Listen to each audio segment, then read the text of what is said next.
Oh, look at you. All grown up. They have the bones. But the bottle tree is gone. So, the last episode of From Season 4 is out, which means the season is done. Next up is the final season of the series, and I really think it's going to be better than all the others. If it's not, then what's the point in this series? Let's take a look at what happened from the start to the finish of Season 4. I suggest watching the entire video without skipping, as there are many interesting insights to share with you along the way.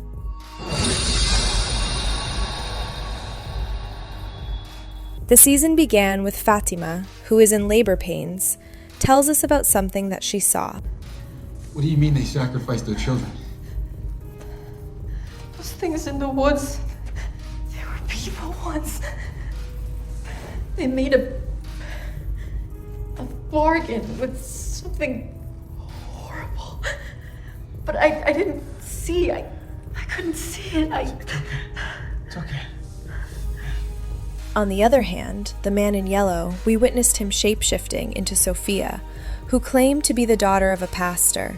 However, only you and I know that this is a lie. The residents of Fromville remain unaware of the truth. They treat Sophia kindly, believing her story. Let's explore the special revelations that were featured in episode 1. 47. What?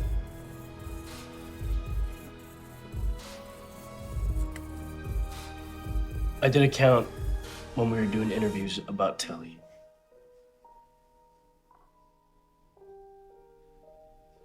We have 47 people.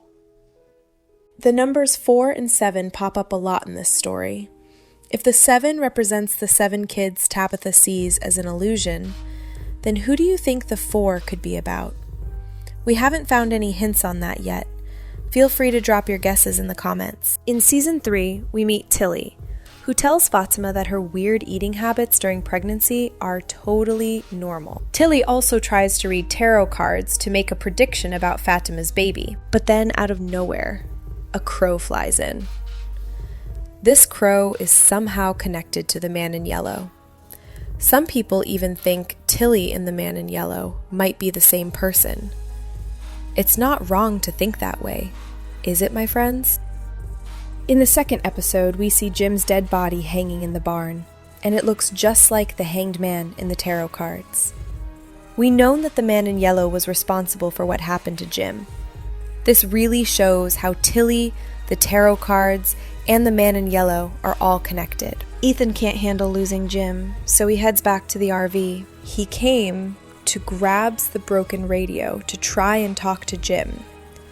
He thinks this might actually work because he once got a call from his lost brother, Thomas. But we know it's not really Thomas on the other end. Instead, Ethan suddenly sees Tim alive in the RV. I've already gone over some theories about this in my last video, so I'm not going to repeat them here. But here, Jim tells Ethan something. What you dreamt about. Lake of Tears? That's right. Do you know why? It's here, and I need you to find it. The next episode is going to show Jim's funeral and the pastor who claimed to be Sophia's dad. Everyone from town is there, along with a special group, the Crows. It's pretty unusual, and everyone seems on edge, especially Sophia. Is she scared of the Crows, or is there something else going on? I get the feeling that Sophia, who's aka the man in yellow, might actually understand what the Crows are saying, which could be why she's so frightened. What do you think? Even though I said that, Julie sees it differently. Why did it feel like those crows were celebrating? Victor spots the man in the yellow suit and totally freaks out, peeing his pants. Just then, a crow shows up, just like the one that hangs out like that man in yellow's spy.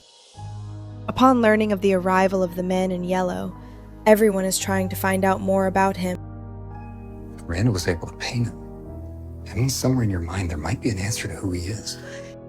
Donna and the group go to the settlement to gather food supplies. Ethan and Tabitha join them in their search for the Lake of Tears. Julie and Randall, while reading Ethan's storybooks, realize that they need a bookmark to help them return to the right place during their story walks. However, they still haven't figured out what that bookmark should be. I mentioned a theory about this in a previous video, so I won't explain it again here. Jade takes some trippy mushrooms and manages to dig up the memories inside his head. He realizes that the people in his hallucinations are actually his past selves, and Jade realized all of his souls were taken not by creatures, but by the townspeople. Once they learn the truth about who you are, that it was you that the children were calling for, first they blame you, then they hate you. Eventually, they kill you. An avatar from his childhood shows him a hidden door in the basement of the colony house. Il faut dégager la voie pour trouver le chemin.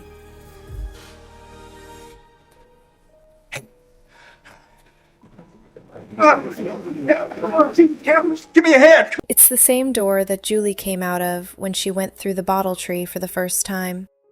As the events unfold, Jade realizes that if he can dig up the bones buried in the underground tunnel, everyone will be able to go home again. After the incident in the chamber, Julie and Mariel have gained a strange ability. Mariel can hear the pain of the people who died in Fromville. You're a prophet. What? Maybe God has chosen you to hear their suffering. Tabitha and Ethan think the lake by the settlement is the Lake of Tears. But just as they're thinking that, 3 huge dolls suddenly pop up in the water. There's only one reason I can think of that people put life-size dolls full of stuffing outside. Scarecrows. Put them in the field to scare the birds away. Are these scarecrows meant to scare away birds or crows in Fromville? The group goes through a pretty scary night when the scarecrows in the lake come to life and start attacking them. Unfortunately, Roger doesn't make it, and Patty ends up getting her face burned. Just when one of the scarecrows is about to go after Donna, Tabitha remembers something from her past and jumps in to fight off the scarecrow, saving Donna in the process. Even though Roger's body was brought back to town, the dead body keeps in the shed because there is no room in the cemetery. Roger is also shown lying on the floor like a scarecrow. When Alice enters the room to see Fatima, she is molding a golem. Fatima does this because she still feels a bond with Smiley and needs something magical to overcome her fear of it. Sophia is drinking liquor with Henry and engaging in conversation. At this moment, she secretly mixes her blood into Henry's drink. After consuming it, Henry begins to experience illusions, as though he is trapped in his own dream world. If he can wake up from this state, he will be free from this all. Boyd is looking into whether the totem from the settlement will affect the creatures that show up every night, as it does with the scarecrows. If it does, he thinks he can use it inside the tunnel to protect from the creatures and get the bones out. Sophia, aka Man in Yellow, also seems to have some doubts about this totem. Later then, Sophia spell on Roger, or Scarecrow Roger, in the shed.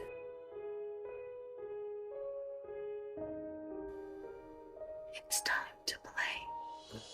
Victor sees a bag of teeth in the Man in Yellow's old car. Victor is worried and tells Tabitha and Ethan that the awful stuff he went through as a kid might be about to happen again. That night, as planned, Kenny takes the totem and sets out to confront a creature. However, the attack does not go as expected. Instead, Kenny finds himself surrounded by multiple creatures. He tries to escape and reach the bus, but ultimately, he is captured by Smiley. Then the most interesting thing happens in this episode. Fatima sees what Smiley is going to do to Kenny. This happens because there is a connection between Smiley and Fatima.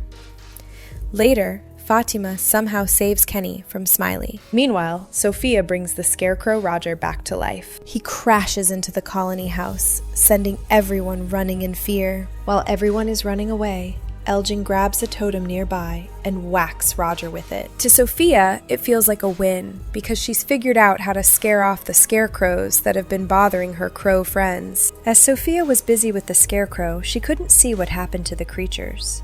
So, she came early in the morning and asked Boyd. The totems from the settlement, you said that you were gonna see if they could hurt the monsters that come out at night. Did it work? No. It's too bad. Fatima ended up with an infection from what happened the night before. When she heads to the clinic, Blood pressure is 53/33. What? Her heart rate is 19 beats per minute. That's impossible. I know, I checked twice. I mean, medically speaking, Fatima shouldn't even be alive right now. Jade is working hard to get the bones out of the tunnel, but Boyd isn't on board with it. He wants to come up with a plan that won't hurt anyone. But Father Cattry's illusion points out to Boyd that even if Jade's plan goes through or not, the townspeople will still be stuck suffering every day. The best move is to get those bones out of the tunnel as soon as possible. Henry is confused about what's real and what's not, heads to the place where his wife and daughter are laid to rest. Even there, he sees things that aren't really there. You have to forcibly disconnect from whatever is anchoring you to that version of reality. How? You have to eliminate the anchor. Tabitha gets a call from Thomas, telling her to come to the RV. She goes there and sees the man in yellow. Because you're about to do something you've never done before. We've played this game so many times. But the notion of you picking up those bones? You may have finally found the key to setting those children free, to bringing your own children home. Or you're about to unleash a type of suffering you can't even begin to imagine. There has been a bargain between Clara and the man in yellow. We don't know what it is yet. Do you like games? Yes, of cause I like the way you play this game. I love them.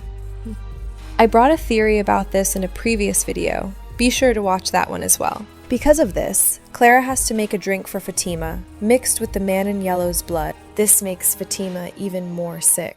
The boy in white tells Victor that cutting down the bottle tree is not a good idea. Victor tells Boyd and Jade to stop them, but it doesn't work. The boy in white told him that we can't take down the tree, so he's gonna try and stop us. Look, you tell me you want to scrap this whole thing, forget about the bones, then I'll let Victor go. We don't know who the boy is or what he wants. Exactly. Based on Jade's idea, everyone is ready to go get the bones from the tunnel. Boyd, Jade, and a few others headed out first. But Tabitha realized that only she and Jade were really the right ones for the job, since the talisman has 2 human figures on it. Clara shares this information with Sophia, who appears somewhat panicked upon hearing it. You should have told me sooner. At the same time, Elgin shows an old photo of Sophia.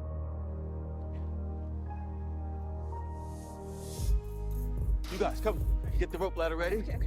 That chamber down there becomes vulnerable as soon as that tree starts to give. Okay. Jade and Tabitha try to climb the rope ladder with the bones as planned, but the rope unexpectedly snapped.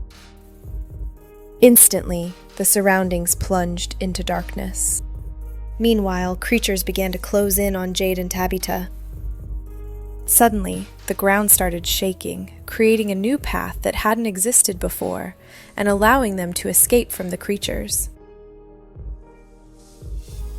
Meanwhile, Boyd and the others who came to help Jade and Tabitha were also approached by creatures, so they had to abandon Jade and Tabitha and escape from there. Meanwhile, Smiley enters the clinic for Fatima. The talisman fell due to the earthquake, so it is easy to get in. By the way, Mr. Beast has the same smile, doesn't he? Smiley attacked Mariel. At the moment, scared Fatima, screamed just like the creatures do. Mariel, who was beaten, has to end her life. Sophia tells Elgin at the diner that if he does what she says, he will find a way home soon.